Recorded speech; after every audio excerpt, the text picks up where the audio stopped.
Hoy vamos a comenzar a ver el último tema de álgebra. Después de esto ya vendrá la parte de análisis matemático. Estaríamos llegando a la primera mitad de la asignatura, a finalizarla. Y el tema que nos ocupa es vectores. Y como verán, ahí tenemos un punteado de lo que vamos a estudiar en el día de hoy, o a partir del día de hoy. Vamos a seguir relacionándonos con las matrices. Y aparecen varias cosas que hemos visto en matrices, como títulos acá, como por ejemplo lo que es la igualdad, lo que son las operaciones de suma y resta, lo que es un producto por un número, lo que es un producto, en este caso de vectores, pero también estudiamos nosotros productos de matrices. Y después aparece ya una particularidad, que es vectores en el plano, del cual nos vamos a ocupar más en detalle. Lo que vamos a ver primero es cómo podemos relacionar una matriz con un vector. Nosotros estudiamos matrices especiales, y dentro de ellas estudiamos aquellas que tenían solo una fila, y la reconocíamos con el nombre de matriz fila. En este caso, también vamos a aclarar que una matriz fila se puede conocer con el nombre de vector fila. ¿Qué significa esto? Que por ejemplo, tenemos una matriz A de 1 por 2, es decir, está compuesta por una fila y dos columnas, y sus elementos son A1 y A2.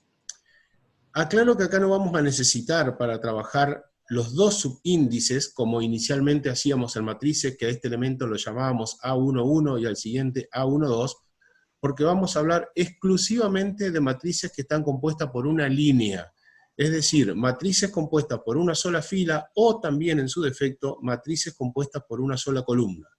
Por lo tanto, al tener una fila o una columna, lo único que nos queda es identificar, en el caso de una matriz fila, a qué columna pertenece tal elemento, y en el caso de una matriz columna, a qué fila va a pertenecer tal elemento. Por eso, cuando nombremos los elementos de una matriz fila o de un vector fila, simplemente le vamos a poner un solo subíndice. De la misma manera, si tengo una matriz de 1 por 3, una matriz fila de 3 elementos, sus elementos serán A1, A2, A3.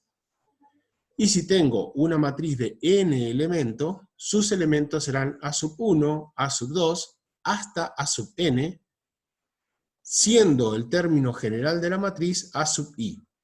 ¿Se acuerdan cómo llamábamos al término general de una matriz rectangular o cuadrada? ¿Qué nombre tenía? ¿Cómo lo escribíamos a este que no era A⁻I? ¿Cómo lo escribíamos? Al término general de una matriz rectangular o cuadrada.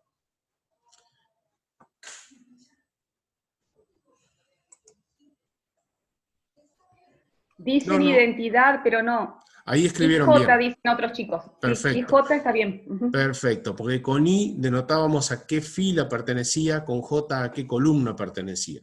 Como ahora estamos hablando de una sola fila, nos alcanza con poner directamente A⁻I. Entonces cuando hablemos de un elemento general de una matriz fila, lo vamos a simbolizar solamente con un subíndice, con I.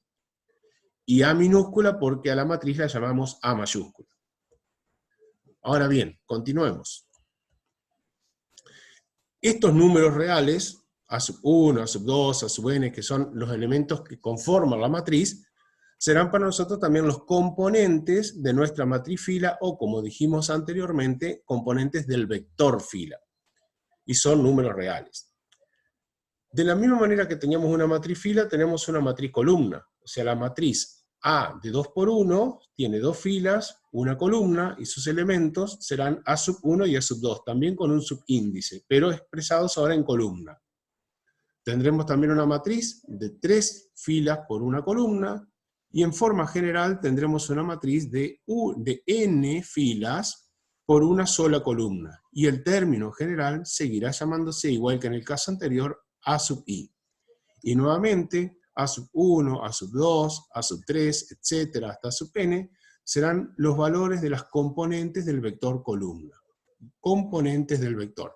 Este es un término que vamos a usar muchísimo cuando hablemos de vectores. Ahora bien, nuestros vectores van a estar compuestos por elementos reales, es decir, que pertenecen a los números reales, que sus componentes van a ser números reales. Escribimos entonces que una matriz fila A está compuesta por los elementos A sub 1, A sub 2, etcétera, A sub I, etcétera, A sub n, con A sub i que pertenece a los números reales. Esta notación simbólica indica que cualesquiera de estos elementos que conforman la matriz o componentes de nuestro vector fila pertenecen a los números reales. Son todos números reales, que pueden ser positivos, negativos, cero, fracciones, decimales, números irracionales, es decir, por ejemplo, raíz cuadrada de 2 que no nos dan valores exactos, etc. Y para indicar que un vector pertenece a los números reales, vamos a escribir de esta manera. Lo mismo que antes, el vector A compuesto por A sub 1, A sub 2, etcétera, A sub i, etcétera, A sub n, pero ahora es el vector el que pertenece a los reales de n dimensión. Este n nos va a indicar cuál es la dimensión de nuestro vector. ¿Y en qué se relaciona la dimensión n con los componentes? Justamente que n como dimensión nos está indicando cuál es la cantidad de columnas que tiene nuestro vector fila, es decir, la cantidad de componentes que tiene nuestro vector. Así, por ejemplo, si n es igual a 2, los vectores pertenecerán a R2, es decir, estaríamos hablando de vectores en el plano.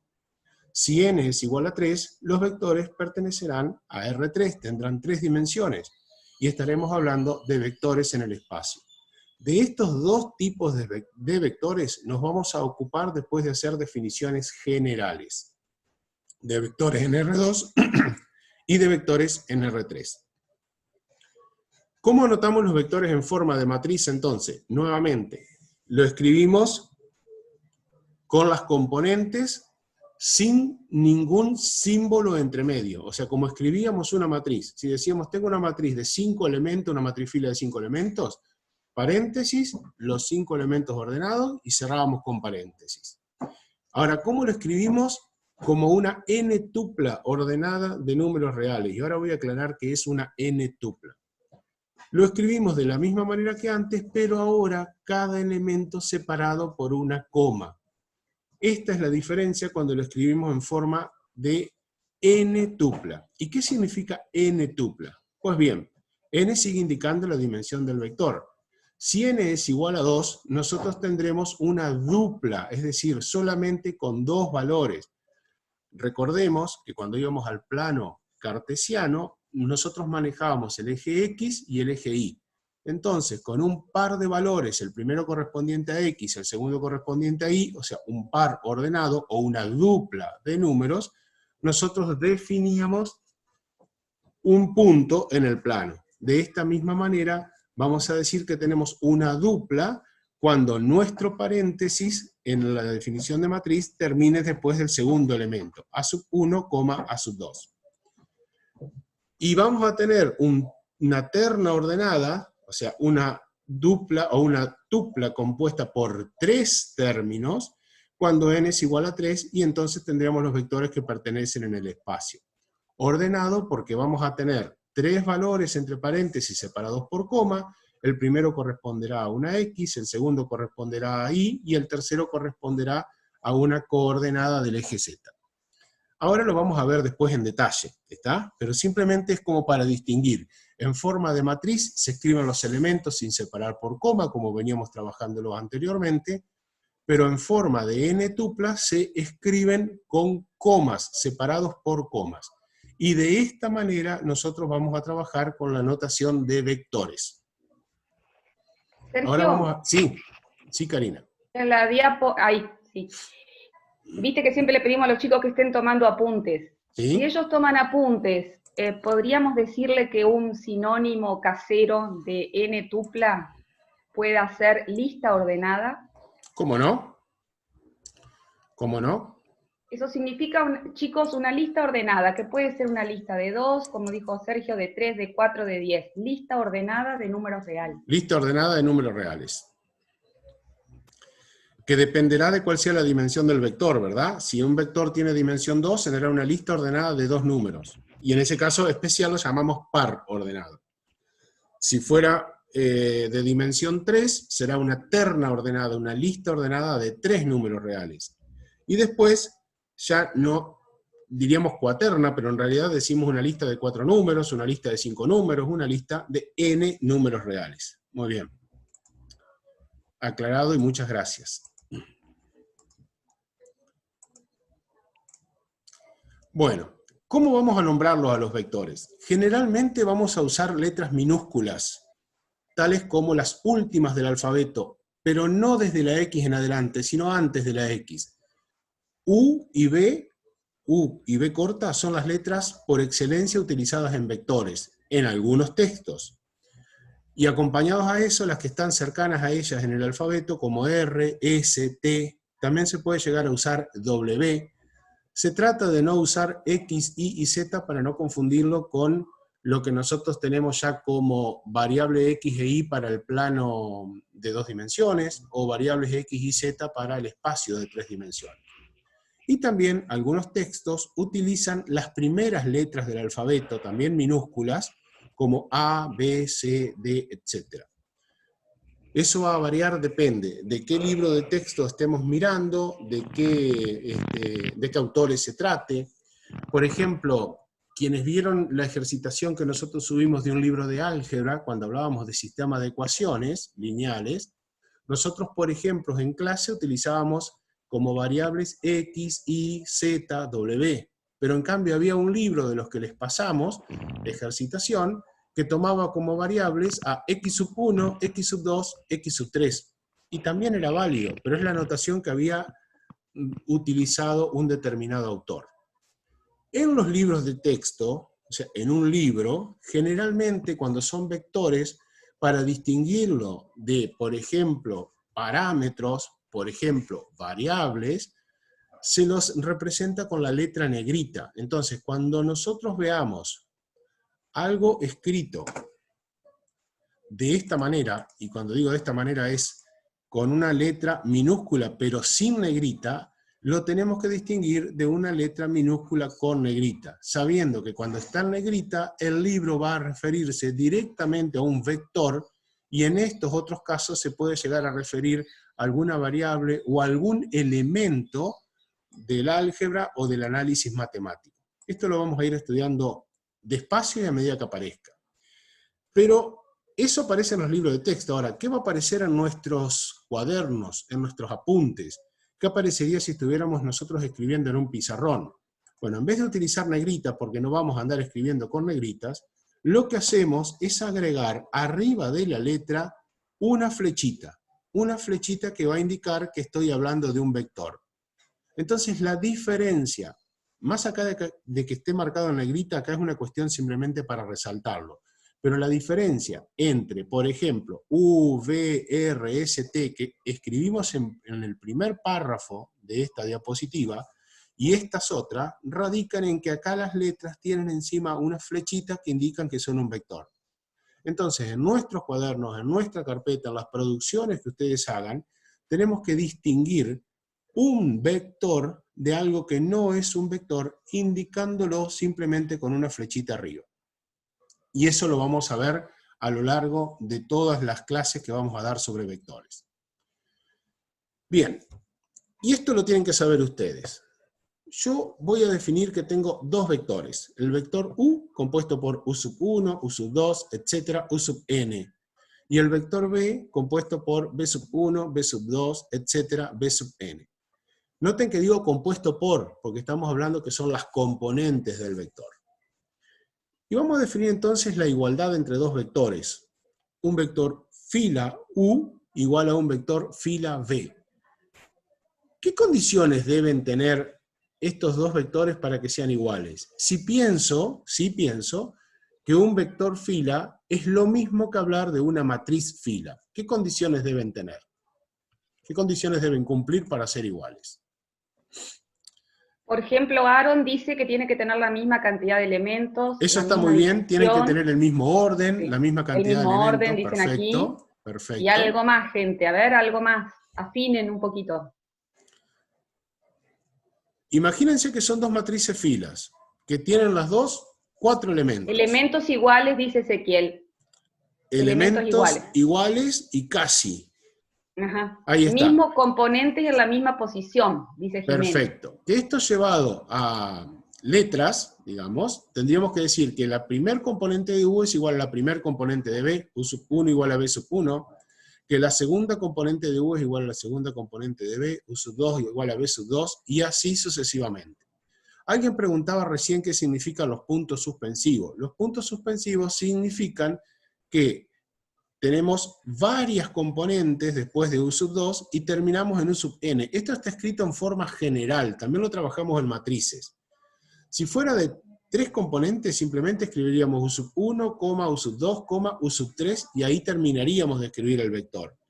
Pero como lo hacemos en general y decimos que esto vale para cuando n vale 3, 4, 5, 758, 2543, entonces decimos, tenemos la primera componente, la segunda componente, tenemos varias componentes más y terminamos en la última. Los puntos suspensivos, siempre que escribimos esto en matemática, nos implica que estamos considerando varios elementos entre el que está antes de los puntos suspensivos y el que está después de los puntos suspensivos. O sea que fíjense que nosotros, para igualdad de vectores, si recordamos lo que es igualdad de matrices, no vamos a tener ningún problema, porque para igualdad de matrices decíamos que tienen que tener la misma magnitud o el mismo orden si eran cuadradas, y las componentes tenían que ser exactamente iguales los que ocupaban la misma posición. Continuamos. ¿Qué sería la suma de dos vectores? Vamos a definir la suma y la resta de dos vectores. ¿Cómo haríamos para sumar U más B? ¿Y en qué caso se podrían sumar U más B? Y acá también los escuchamos a ustedes a través del chat. Es decir, piensen en qué condiciones se pueden sumar dos matrices. Son matrices especiales, que son en este caso matrices filas. Dice que se hace igual que con la suma de matrices. Perfecto, Tienen que tener el mismo orden, tenemos que sumar los elementos que se corresponden en cada posición. Muy bien, tienen que tener el mismo orden, y entonces la matriz resultante será una matriz ¿de qué orden?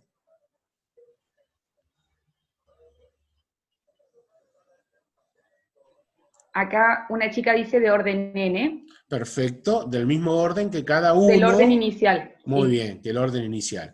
Y efectivamente, sus n componentes serán la primera de U más la primera de B, la segunda componente será la segunda de U más la segunda de B, y así sucesivamente. Vamos a tener n componentes, cada una del resultante, de la suma resultante, va a ser la suma de las componentes que ocupan el mismo lugar en los vectores o matrices iniciales.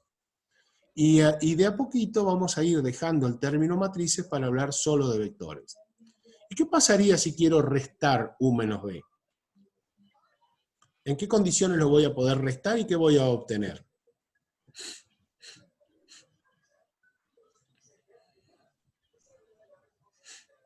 Lo mismo dice Clemente. Lo mismo significará, claro, que tienen el mismo mismas orden. Condiciones de suma. Sí.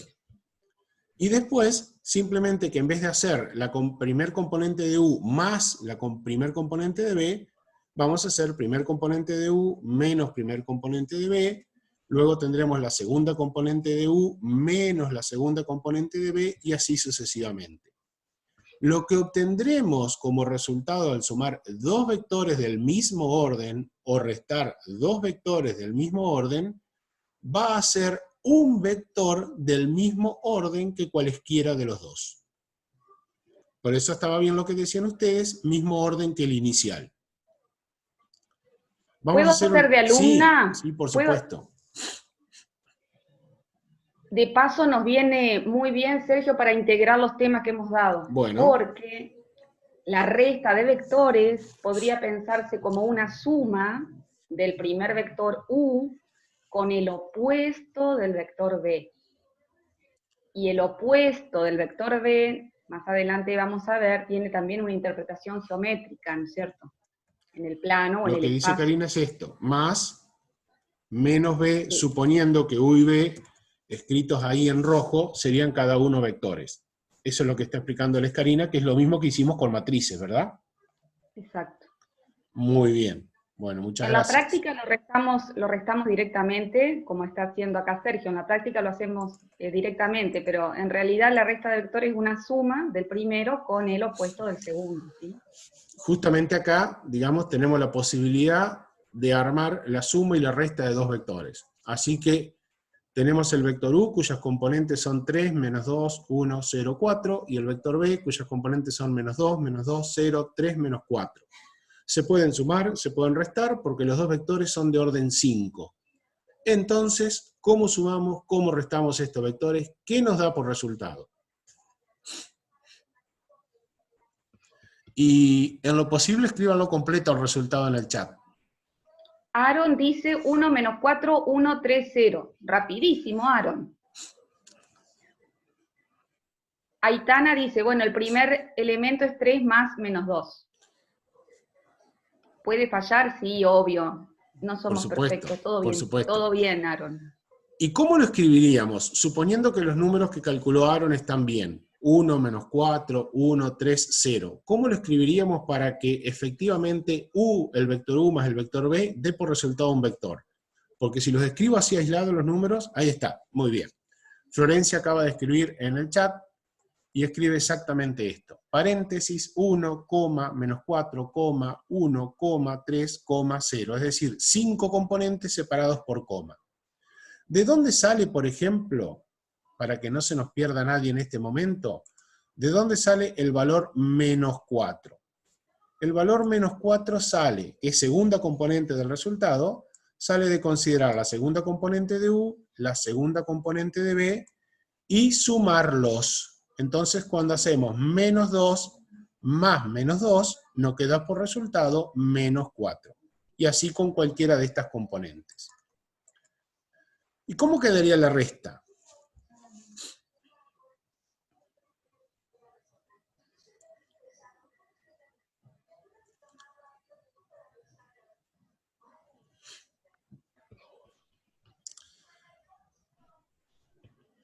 Dice 5 en el primer elemento, Aitana.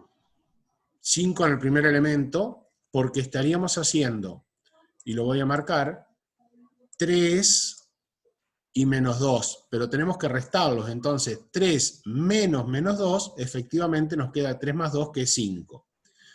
Y las componentes que están proponiendo están correctas, son 5, 0, 1, menos 3, 8. Simplemente voy a marcar acá el valor 5, que salió de considerar la primera componente de u, menos la segunda componente de b. Muy bien, fíjense que si ustedes sabían o recuerdan sumar y restar matrices, no va a haber ningún tipo de problema para sumar o restar vectores, porque estamos empleando exactamente el mismo concepto, la misma práctica que estamos haciendo. Ahora, ¿qué pasaría si u y b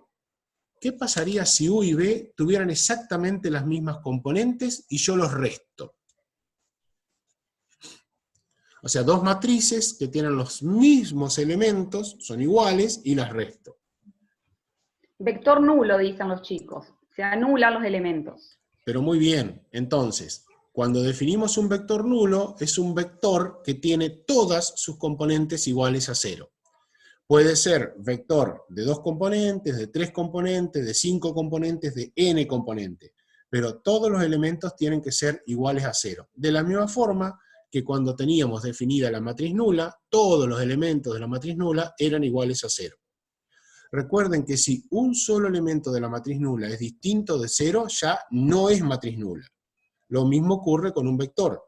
Para que sea nulo tienen que ser todos los elementos iguales a 0. Bien, esto también tiene que resultarles conocido. El producto de un vector por un escalar. Es decir, tenemos un vector que puede ser, acuérdense, una matriz fila. ¿Y qué pasa cuando a un número alfa, que pertenece a los números reales, o sea, un número real, y que sea distinto de 0, lo multiplicamos por u? ¿Qué es lo que vamos a obtener? Piensen primero qué obtenemos cuando multiplicamos un escalar, o sea, un número que pertenece a los reales y que sea distinto de 0, por una matriz. Perdón, pero voy a ir un poquito para atrás. Voy a ir un poquito para atrás porque apareció una pregunta de Diana Larribey.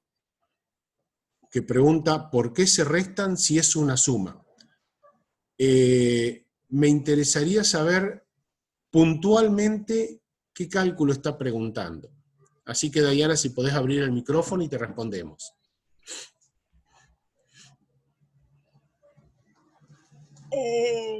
¿Conoces 3? Dijiste que tenías que hacer 3 menos 2.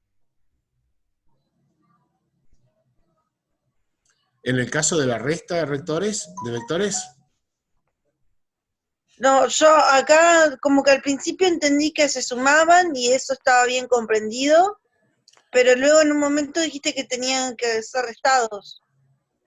a ver, vamos a analizar la primer componente. Directamente olvídate de mi pregunta y decime cómo es que se hace, así lo aprendo de nuevo, sin errores de interpretación. Vamos a ver primero cómo se calculó esta componente 1 en la suma de los vectores. ¿Está? Vale. Esa Perfecto. componente 1 tengo que tener en cuenta esta componente, primera de U, la primer componente de B, y tengo que considerar qué operación estoy realizando entre U y B.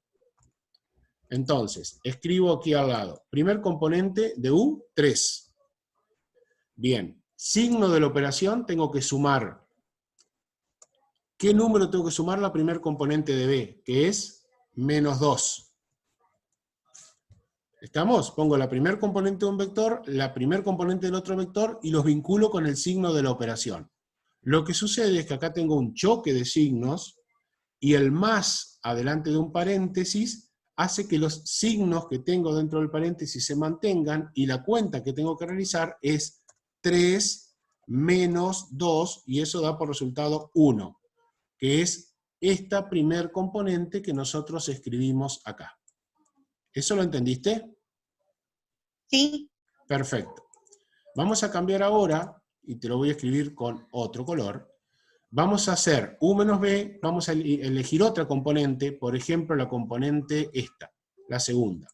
Tengo la segunda componente de U que vale menos 2, con la segunda componente de B que vale menos 2, el signo que tengo ahora en la operación, porque estoy restando, es un signo menos que va a vincular a esta componente con esta otra componente, y vamos a ver qué nos da por resultado. Entonces, escribo la primer componente, o la del vector U correspondiente, que es menos 2. Después, No había visto que había otra operación que era resta abajo. Creí que todo el tiempo estaban haciendo la operación suma, por eso me perfecto. confundí. ¿Quedó claro entonces? Sí. Bien. Borramos esto y avanzamos. Sí, aparte fíjate que el título de la diapositiva hablaba de que era suma y resta de vectores, ¿no? Por eso, pero está bien. Aclarada la pregunta, continuamos entonces. Había planteado primero una pregunta de qué ocurre cuando a un número real que sea distinto de 0 lo multiplicamos por una matriz. Después vamos a hablar del vector. ¿Qué obtenemos por resultado cuando a una matriz la multiplicamos por un número real distinto de 0?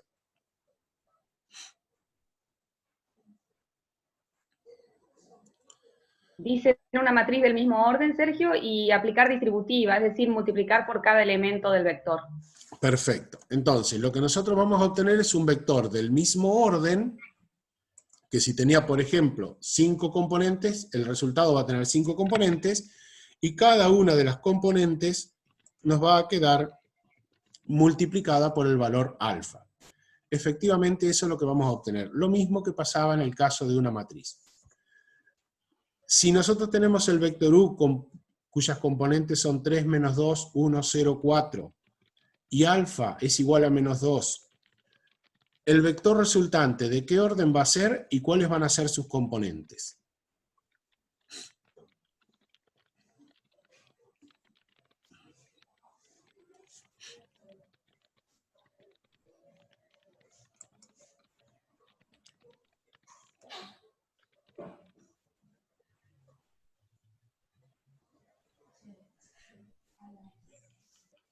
Dicen menos 6, 4, menos 2, 0 y menos 8 en ese orden, de orden 5. Perfecto, perfecto.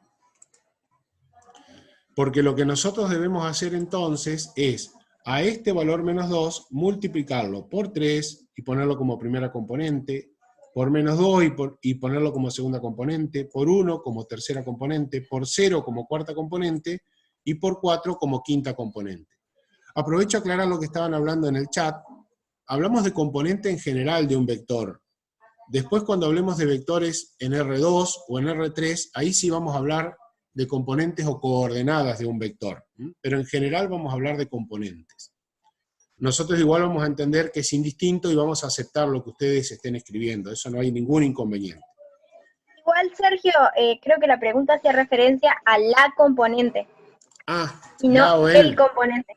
Problema de Claro. género, digamos. Sí. Eso es lo que preguntaban.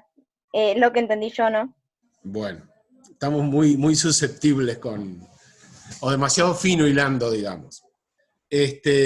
No, pero vi otra respuesta de coordenada, por eso fue que me quedé con esa duda. El resultado entonces de hacer -2 por U es este vector resultante, -6, 4, -2, 0 y -8. Lo mismo que ocurría cuando a una matriz la multiplicamos por un vector. ¿Hasta acá alguna duda? Porque hemos utilizado todo lo que conocemos de matrices. ¿Podemos avanzar o es necesario volver?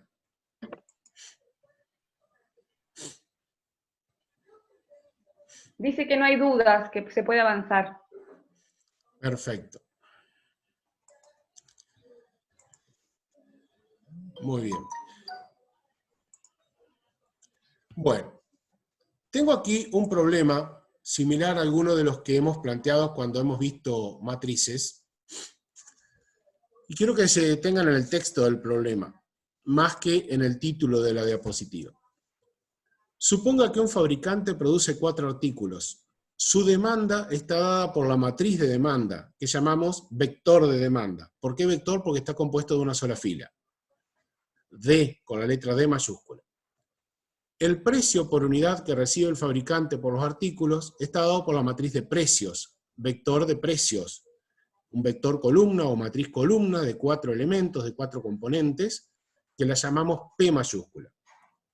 Si se satisface la demanda, es decir, si se entregan todos los artículos, o si que se demandan, que pide el mercado, si se entregan todos, y vende todo el fabricante, ¿cuánto dinero recibirá el fabricante? ¿Cómo se resuelve esta operación? ¿Cómo se resuelve esta pregunta?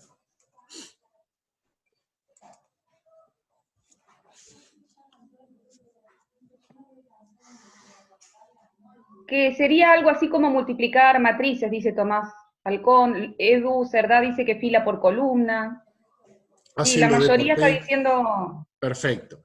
Y multiplicar. fíjense, en este caso se pueden multiplicar porque tenemos una matriz fila de 1 por 4, multiplicando una matriz columna de 4 por 1. O sea, se dan las condiciones que el número de columna de la primera matriz, 4, es igual al número de filas de la segunda matriz, 4. ¿Y qué nos va a dar por resultado cuando hacemos una matriz de 1 por 4, la multiplicamos por una matriz de 4 por 1? ¿Qué nos va a dar por resultado? Una matriz de 1 por 1. Perfecto, nos va a dar una matriz de 1 por 1, porque la condición de multiplicación es que este 4 de columnas de la primera es igual a 4, que es el número de filas de la segunda, y el resto que no cumple la condición nos da por resultado el orden de la matriz. Muy bien. Y para hacer ese producto, tenemos que primer elemento de D por primer elemento de P, más segundo elemento de D por segundo elemento de P, etcétera, cosa que ya sabemos realizar nosotros, y si hacemos la suma de esos 4 productos, nos va a dar por resultado 2020. ¿Qué interpretación hacen ustedes de esto? Primero, ¿qué es esto que tenemos acá? Cuando digo esto, me estoy refiriendo a esta expresión. ¿Qué es eso que tenemos ahí? ¿Y qué interpretación hacemos? Primero, ¿qué es?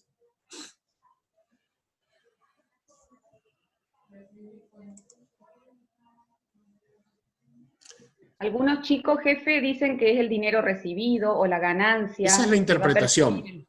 Esa es la interpretación. Ahora, ¿qué es? Así como está anotado, así como está escrito, habiendo hecho el producto de la matriz D por la matriz P.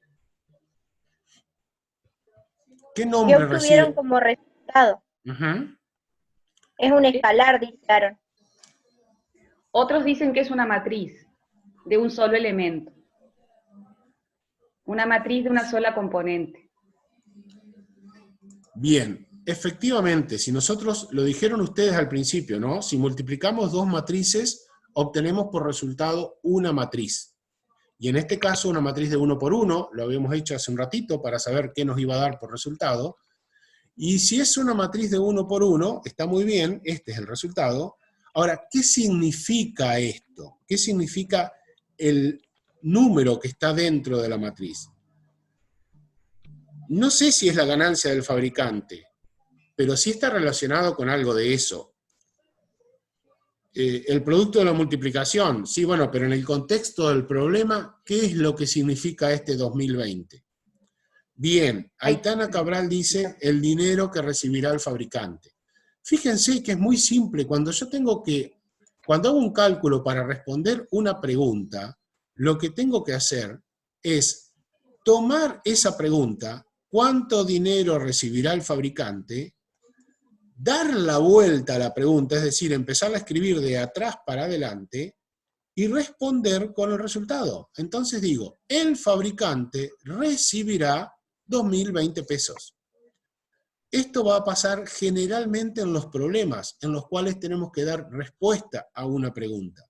Y hacemos la interpretación completa, empezando generalmente la respuesta desde atrás hacia adelante.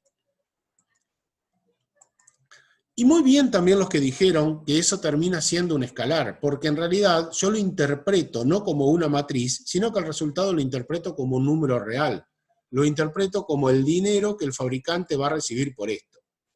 Y puedo decir también, para hacerlo más completo, si se satisface la demanda, porque empezaba así la pregunta, el fabricante recibirá 2.020 pesos.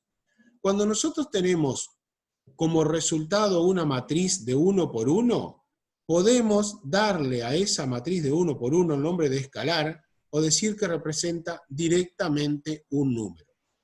Número y escalar son sinónimos. Número y escalar son sinónimos.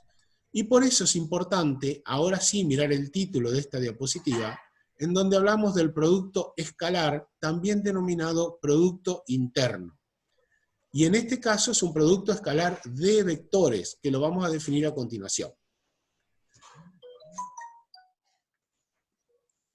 Dados dos vectores, U, que tiene n componentes, V, que tiene n componentes, y fíjense esto que es importante, el vector V, que es un vector fila, lo puedo escribir también como un vector columna. Para poder hacer el producto necesito escribirlo como un vector columna.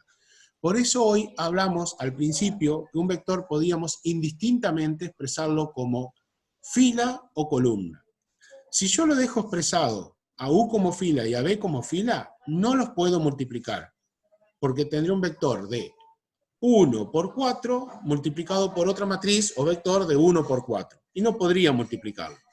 Pero como es indistinto a uno de ellos expresarlo como columna, ahí sí me queda la condición de multiplicación que teníamos recién. Un vector de una fila por n columna multiplicado por un vector de n fila por una columna. Y al multiplicarlo, vamos a hacer esta operación. Aquí tenemos una fila por n columnas, en el segundo tenemos n fila por una columna. El resultado se puede multiplicar porque n columnas de la primera es igual a n filas de la segunda. El resultado nos va a dar una matriz de 1 por 1, que acabamos de decir que a eso lo podemos llamar simplemente número o escalar, o resultado de ese producto de matrices.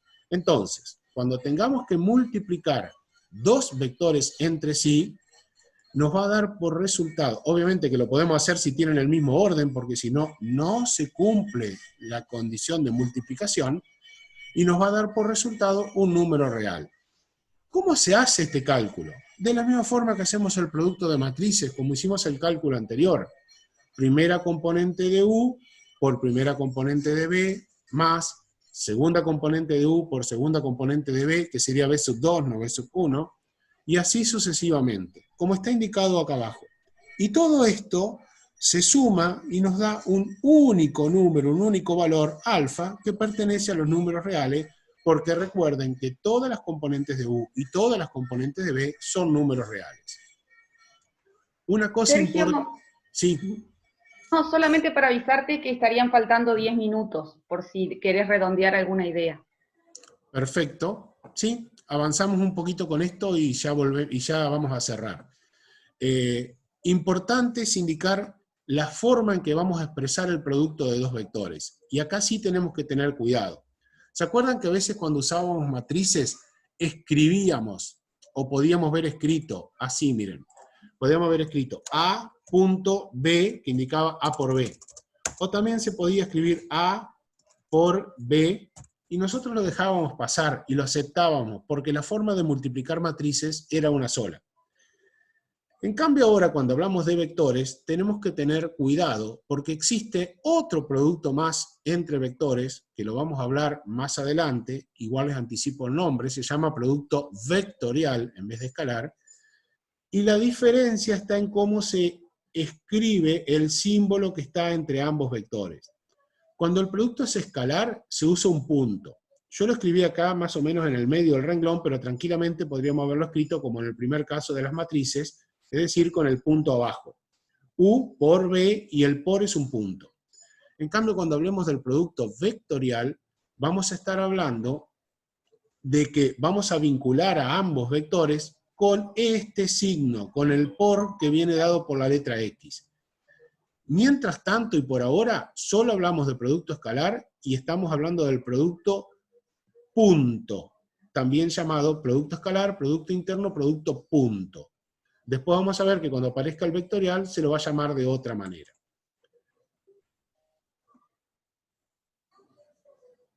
Una cosita más y vamos a ir terminando y preguntar después, por supuesto, si hay alguna duda. Es ver las propiedades del producto escalar y con esto finalizamos. En esto hay cosas muy parecidas, obviamente, a las matrices. Porque, ¿qué pasa si una matriz cualquiera la multiplicamos por 0? Por eso decíamos hoy que no podíamos multiplicar por un valor real distinto de 0 una matriz. ¿Qué pasaba si una matriz la multiplico por 0?